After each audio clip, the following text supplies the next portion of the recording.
ಗೆಳೆಯರೇ, ಗ್ರಾಮ ಸ್ವರಾಜ್ಯ ಮೀಡಿಯಾಗೆ ಸ್ವಾಗತ ಸುಸ್ವಾಗತ. ನಾನು ಚಂದ್ರಶೇಖರ್ ಬಾಳೆ.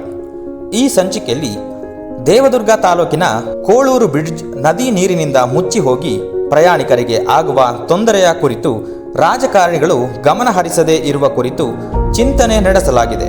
ಅದನ್ನು ಕೇಳೋಣ ಬನ್ನಿ. ಕೋಳೂರು ಬ್ರಿಡ್ಜ್ ದೇವದುರ್ಗ ತಾಲೂಕಿನ ಜನತೆ ಸುರಪುರ, ಶಹಾಪುರ, ಯಾತಗಿರ, ಜೇವರ್ಗಿ ತಾಲೂಕು ಕೇಂದ್ರಗಳಿಗೆ ಹಾಗೂ ಗುಲ್ಬರ್ಗಾ ಜಿಲ್ಲಾ ಕೇಂದ್ರಕ್ಕೆ ಹೋಗುವ ಹೆದ್ದಾರಿಯಾಗಿದ್ದು, ಅದೇ ಸಮಯದಲ್ಲಿ ಮೇಲೆ ನಮೂದಿಸಿದ ಸ್ಥಳಗಳಿಂದ ದೇವದುರ್ಗ ತಾಲೂಕಿನ ಯಾವುದೇ ಸ್ಥಳಕ್ಕೂ ಪ್ರಯಾಣ ಮಾಡಲು ಕೋಳೂರು ಬ್ರಿಡ್ಜ್ ಮೂಲ ರಸ್ತೆಯಾಗಿದ್ದು, ಮಹಾರಾಷ್ಟ್ರದಲ್ಲಿ ಮಳೆ ಹೆಚ್ಚಾದಾಗಲೂ ನದಿಯಲ್ಲಿ ನೀರು ಹೆಚ್ಚಾದಾಗ ಬ್ರಿಡ್ಜ್ ಮುಳುಗಿ ಪ್ರಯಾಣವನ್ನು ಸ್ಥಗಿತಗೊಳಿಸಲಾಗುತ್ತದೆ. ಅದೇ ರೀತಿಯಲ್ಲಿ ಆಲಮಟ್ಟಿ ಜಲಾಶಯದ ಪ್ರದೇಶದಲ್ಲಿ ಮಳೆ ಹೆಚ್ಚಾದಾಗಲೂ ಕೂಡ ಬ್ರಿಡ್ಜ್ ಮುಳುಗಿ ಹೋಗುತ್ತಿದೆ. ಒಂದು ವಾರದ ಸಮಯಕ್ಕಾಗಿ ಪ್ರಯಾಣ ರದ್ದಾಗಬಹುದು, 2 ವಾರ ಇಲ್ಲವೇ ತಿಂಗಳು ಕಳೆಯಬಹುದು. ಒಟ್ಟಾರೆ ಪ್ರಯಾಣಿಕರು ಆ ಸಮಯದಲ್ಲಿ ಇಂತಿನ ಬ್ರಿಡ್ಜ್ ಮೂಲಕ ಪ್ರಯಾಣ ಮಾಡುವ ಮೂಲಕ ಸುಮಾರು 80ರಿಂದ 90 ಕಿಲೋಮೀಟರ್ ಸುತ್ತು ಬಳಸಿ ಪ್ರಯಾಣ ಮಾಡುತ್ತಾರೆ. ಹಲವು ದಶಕಗಳಿಂದ ಈ ಸಮಸ್ಯೆಯಿಂದ ಜನ ಬಳಲುತ್ತಿದ್ದಾರೆ. ಆದರೆ ನಮ್ಮ ರಾಜಕಾರಣಿಗಳು ಈ ವಿಷಯದ ಕುರಿತು ಆಲೋಚನೆ ಮಾಡದೇ ಇರುವುದು ಗಂಭೀರ ಪ್ರಶ್ನೆಯಾಗಿದೆ ಎಂದೆನಿಸುತ್ತದೆ. ಒಂದೆಡೆ ಪ್ರಯಾಣದ ಸಮಯದಲ್ಲಿ ಹೆಚ್ಚಳವಾಗುತ್ತದೆ, ಅದಕ್ಕಿಂತಲೂ ಹೆಚ್ಚು ಇಂಧನದ ದುರ್ಬಳಕೆಯಾಗುತ್ತಿದೆ.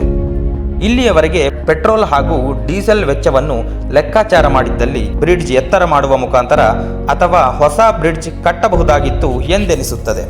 ಈ ಮೂಲಕ ಗ್ರಾಮ ಸ್ವರಾಜ್ಯ ಮೀಡಿಯಾದ ಮನವಿ ಏನೆಂದರೆ, ದೇವದುರ್ಗ ಹಾಗೂ ಸುರಪುರ ಮತ್ತು ಶಹಾಪುರ, ಯಾತಗಿರಿ, ಜೇವರ್ಗಿ, ಗುಲ್ಬರ್ಗಾದ ಶಾಸಕರು ಮತ್ತು ಸಂಸತ್ ಸದಸ್ಯರು ಮತ್ತು ಜಿಲ್ಲಾ ಉಸ್ತುವಾರಿ ಸಚಿವರು ವಿಶೇಷ ಗಮನ ಹರಿಸಿ ಪ್ರಯಾಣಿಕರಿಗೆ ಅನುಕೂಲ ಮಾಡಿಕೊಡಲು ಮುಂದಾಗಬೇಕೆಂದು ವಿನಂತಿ ಮಾಡಲಾಗುತ್ತಿದೆ. ಬ್ರಿಡ್ಜ್ ಮೇಲೆ ಇನ್ನೊಂದು ಬ್ರಿಡ್ಜ್ ಮಾಡುವ ಮುಖಾಂತರ ವಿಭಿನ್ನ ವಾಹನಗಳಿಗೆ ಹೋಗಲು ಬರಲು ನಿಗದಿಗೊಳಿಸಬಹುದು. ಇಲ್ಲವೇ 4-6 ಅಡಿ ಎತ್ತರದಲ್ಲಿ ಇರುವ ಬ್ರಿಡ್ಜ್ ಅನ್ನು ಬಳಸಿಕೊಳ್ಳಲು ಬ್ರಿಡ್ಜ್ ಅನ್ನು ಜೋಡಿಸಬಹುದಾಗಿದೆ. ಇದು ತಾಂತ್ರಿಕ ಸಲಹೆಗಳನ್ನು ಪಡೆದು ನಿರ್ಮಾಣ ಮಾಡಲು ಮುಂದಾಗಬೇಕೆಂದು ಗ್ರಾಮ ಸ್ವರಾಜ್ಯ ಮೀಡಿಯಾದ ಆಶಯವಾಗಿದೆ. ಗೆಳೆಯರೇ, ಜನತೆಯ ಒತ್ತಡವಿಲ್ಲದೆ ನಮ್ಮ ರಾಜಕಾರಣಿಗಳು ಈ ವಿಷಯವನ್ನು ಗಂಭೀರವಾಗಿ ಸ್ವೀಕರಿಸುತ್ತಾರೆ ಎಂದು ನಂಬಿಕೆ ಮಾಡಲಾಗಿದೆ.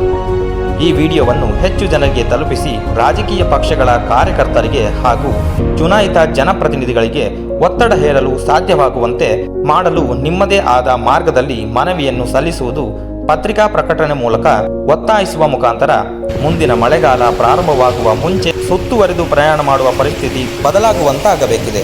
ಈ ಚಾನಲ್ ಅನ್ನು ನಿಮಗಾಗಿ ಬಳಸಲು ಮುಂದಾಗಬೇಕೆಂದು ಹೆಚ್ಚೆಚ್ಚು ಜನರಿಗೆ ಸಬ್ಸ್ಕ್ರೈಬ್ ಮಾಡಲು ವಿನಂತಿ ಮಾಡಲಾಗುವುದು. ಧನ್ಯವಾದಗಳೊಂದಿಗೆ ಗ್ರಾಮ ಸ್ವರಾಜ್ ಮೀಡಿಯಾ.